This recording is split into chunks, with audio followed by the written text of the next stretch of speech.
Pemirsa, lagi seru terpotong tadi. Sekarang giliran Pak Taufik Rahman Ruki lagi. Melanjutkan tadi karena saya. Nuansanya sudah berubah sekarang.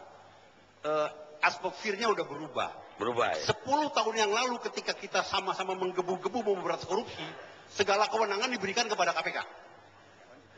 Sekarang begitu KPK ini mulai merambah kemana-mana, ada banyak orang yang takut, maka kita rame-rame meretelin kewenangan KPK. Atmosfernya udah berubah. Ini yang perlu kita perhatikan. Jadi kita masih punya semangat memberantas korupsi tidak? Bapak menuduh tim perumus ini ketakutan. Saya kalau duduk nggak punya bukti saya, tapi nuansanya kira-kira begitu. Nuansanya ya? Iya, nuansanya kira-kira begitu. Kita masih tetap menggelorakan semangat memberantas korupsi. Memang KPK sendiri harus diawasi. Contohnya, lambang KPK itu merah putih dengan Garuda Pancasila di tengahnya. Artinya, dia pun masih merupakan entitas yang merupakan bagian dari Republik Indonesia. Harus kita awasi, jangan seenaknya. Tetapi jangan juga dipasung, nanti dia tidak bisa melaksanakan tugasnya. Baik. Itu Pak Karni. Bung Galigis, Anda termasuk orang yang takut sama KPK nggak? Begini Pak, coba kita secara ilmiah kan, ada pendapat dari Douglas Husek, itu mengenai over criminalization. Dia bilang itu mesti ada pembatasan. Filosofinya begini Pak, malaikat aja dibatasi oleh kekuasaannya oleh Tuhan. Yang jahat masuk neraka, yang baik katakanlah jadi baik-baik. Malaikat aja. Tapi saya pikir-pikir KPK ini di atas malaikat sedikit Pak. Kalau kita lihat kan, di pembatasan itu ada di seluruh dunia Pak. Kita aja, kan hidup kita kalau tanpa dibatasi, makanya ada teori power tend to corrupt. Saya mau ngomong sedikit mengenai hakim komisaris. Saya sama Andi Hamzah, misalkan ya, sama-sama meneliti Pak. Hakim komisaris begini Pak, Putih, ada 13 yang mengeluarkan uang negara. Kalau cuma dia sendiri yang masuk, dia bilang sama hakim komisaris, penyidiknya nggak fair. Kan kenapa juga sekarang penjual helikopter, artinya belum dibayar juga masuk. Kalau kita pelajari, ada Hofdader, ada Medadader. Ini udah jelas-jelas 13 orang yang keluarkan duit negara. Nah, ini disebut di sini fungsinya hakim komisaris. Dia katakan, hei penyidik, kok nggak benar? Jadi kalau saya melihat teorinya dari katakanlah Douglas Husek, itu pembatasan perlu ada. Baik katakanlah horizontal maupun vertikal. Jadi bukan kita kita setuju pemberantasan korupsi Pak. Tetapi kalau sekarang penyadapan tanpa batas, barangkali kalau memang ketangkap basah nggak perlu lagi. Tapi kenapa ada filosofi mesti izin supaya itu tindakan manusia itu dibatasi Pak. Kalau enggak cenderung untuk anarkis. Itu bukan pendapat saya Pak. Karena ada step of criminalization. Ada pengawasan internal, ada pengawasan eksternal. Karena pemindahan itu kan penghukuman terhadap kebebasan seseorang. Makanya undang-undang harus hati-hati di dalam memutuskan. Ini Pak. Tapi kalau santet, begini Pak. Santet tadi, kita baru penyadapan dulu. Oke baik, nggak apa-apa Pak. Jadi mengenai katakanlah. Jadi bukan karena orang takut, makanya dipretelin KPK. Bukan Pak. Jadi pertama kan filosofinya apakah perlu pembatasan. Itu filosofinya kan. Kita ambil pendapat-pendapat ahli. Kalau kita lihat, Tuhan aja mengawasi malaikat Pak. Tapi mungkin di dalam agama itu KPK di atas malaikat sedikit. Baik, Pak Yani. Ya. Tapi Anda itu kenapa sih bawa asisten cantik-cantik, tapi tidak pernah dikasih hak bersuara? Bapak nggak mau kasih mereka hak suara? Saya kasih kalau dia nunjuk. Ya, coba, kasihlah hak suara. Coba pendapatnya tentang penyadapan. Siapa namanya? Tika Pak. Kok langsung hafal Anda? Cepat banget Anda. Sudah tukar baby. Oh, cepat sekali ya. Silakan. Kalau mengenai santet, enggak. Oh, penyadapan dulu. Oke, nanti tentang santet saya kasih. Iya nih. Terima kasih Bang Karni. Kayaknya kesantet sama Anwar Buah. Bahwa 2 RUU yang diajukan oleh pemerintah, pertama RUU KUHP maupun RUU KUHP, ini sudah lama-lama kita tunggu. Bahkan saya sudah mengancam pada waktu itu Menteri Hukum HAM, kalau ada batas waktu yang tidak diserahkan, maka kita akan menjadikan usul inisiatif dari DPR. Saya ingin memulai dari paradigma saja Bang Karni.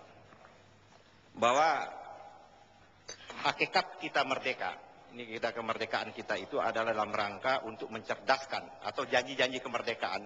Pertama adalah mencerdaskan kehidupan bangsa, yang kedua mensejahterakan bangsa, yang ketiga melindungi tumpah, yang keempat ikut menjaga ketertiban. Hukum yang dibentuk adalah tool, adalah sarana dalam rangka 4 hal yang tadi.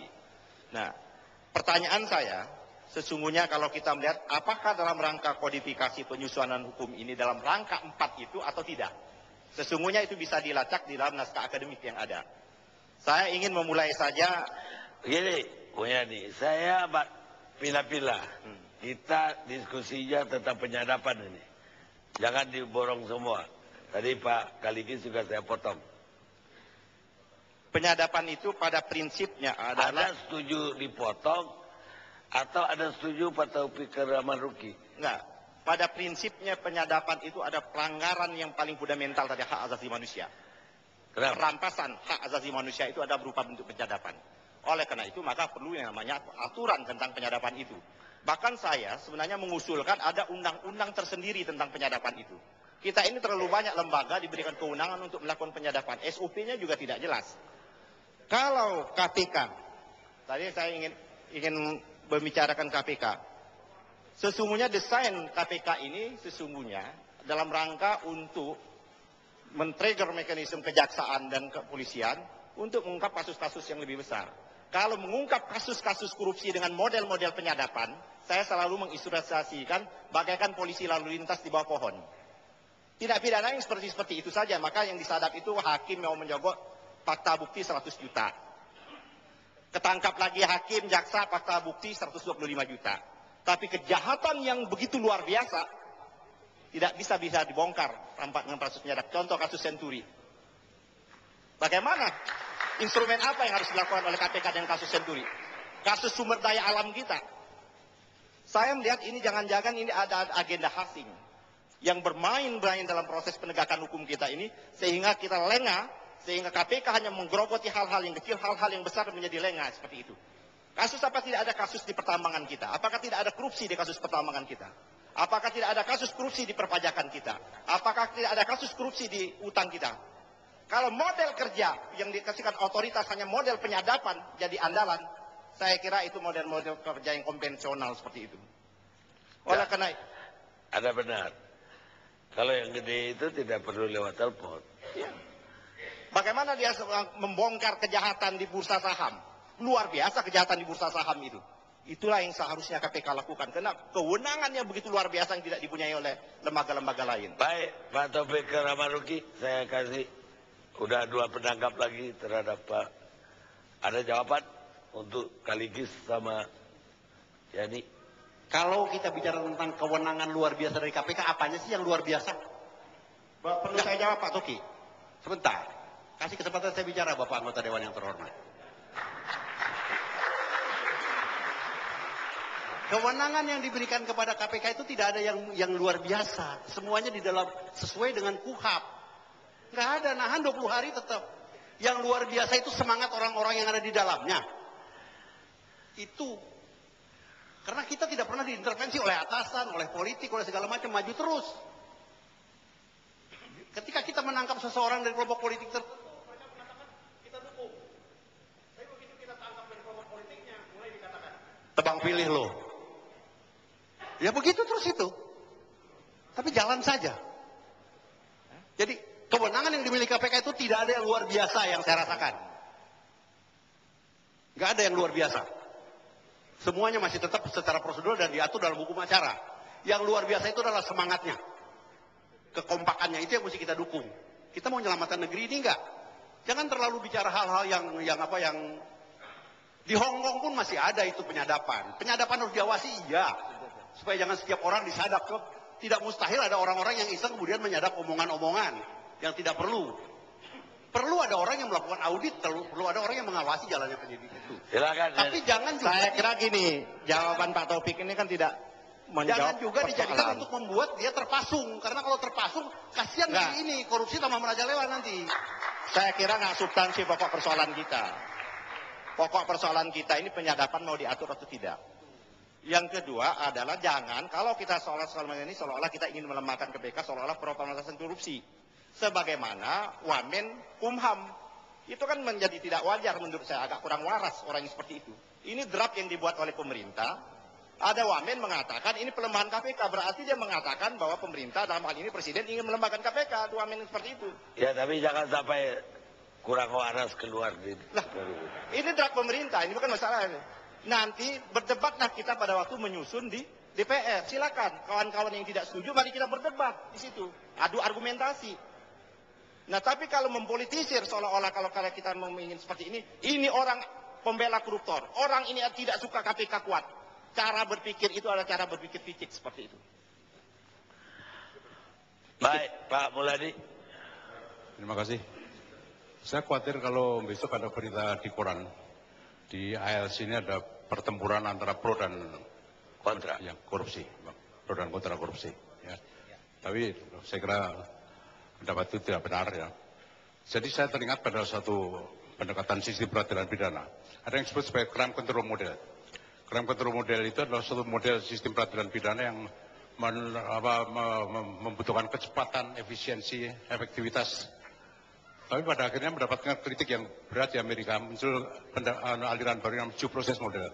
Harus memperhatikan hak asasi manusia, keseimbangan antara kepentingan negara dan kepentingan pribadi dan sebagainya. Dengan kasus Miranda Rule, aturan Miranda, jurisprudensi bahwa seorang yang diinterogasi itu diberi hak untuk diam, kemudian harus didampingi pengacara dan setiap pernyataannya dia harus hati-hati, karena bisa menjadi penyebab memberatkan dia. Jadi itu menjadi standar Miranda Rule itu sesuatu yang penting di sistem peradilan Amerika.